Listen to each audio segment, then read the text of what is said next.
उपेंद्र कुशवाहा का बड़ा खुलासा 2025 में एनडीए को होगा नुकसान। पवन सिंह की पत्नी ज्योति सिंह क्यों पहुंची उपेंद्र कुशवाहा के पास? 2025 में कितनी सीट पर लड़ेंगे उपेंद्र कुशवाहा? क्या शाहबाद इलाके में फिर से साफ हो जाएगी एनडीए? बिहार विधानसभा चुनाव 2025 से पहले राष्ट्रीय लोक मोर्चा के अध्यक्ष उपेंद्र कुशवाहा ने बड़ा बयान दिया है। सोमवार 28 अप्रैल 2025 को वाल्मीकि नगर में उन्होंने 2024 के लोकसभा चुनाव का उदाहरण देते हुए कहा कि वैसा ही रहा तो इसका फायदा विपक्ष को होगा।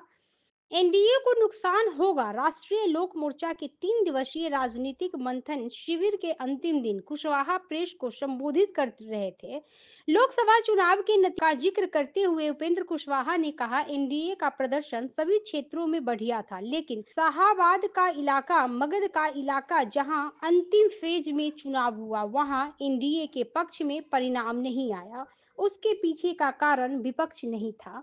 विपक्ष की ताकत न तब थी न आज है, लेकिन कुछ लोगों ने हमारे प्रधानमंत्री और गृह मंत्री की बात नहीं मानी, बीजेपी के राष्ट्रीय अध्यक्ष की बात भी नहीं मानी। जो नरेंद्र मोदी और पीएम मोदी के आदेश का उल्लंघन करे वह बीजेपी का सदस्य नहीं हो सकता। वैसे लोगों ने विपक्ष के हाथ में हथियार दे दिया, मौका दे दिया। इसका नतीजा हुआ कि एनडीए का वोट बट गया।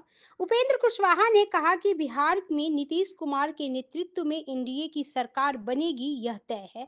दूसरी ओर तेजस्वी यादव पर भी उपेंद्र कुशवाहा ने कटाक्ष किया, कहा कि उनमें मुख्यमंत्री बनने की योग्यता नहीं, इसलिए विपक्ष की ओर से उनके नाम पर सहमति नहीं बन पाई है।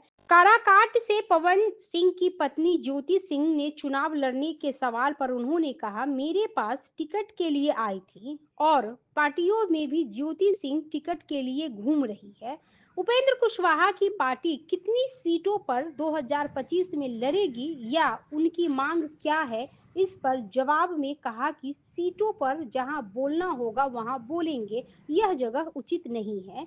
बता दें कि बिहार में इसी साल 2025 विधानसभा का चुनाव है। एक तरफ इंडिया गठबंधन में शामिल दलों की बैठक हो रही है, तो दूसरी ओर एनडीए में शामिल पार्टियां भी अधिक से अधिक सीटों पर लड़ने के लिए दावा ठोक रही है।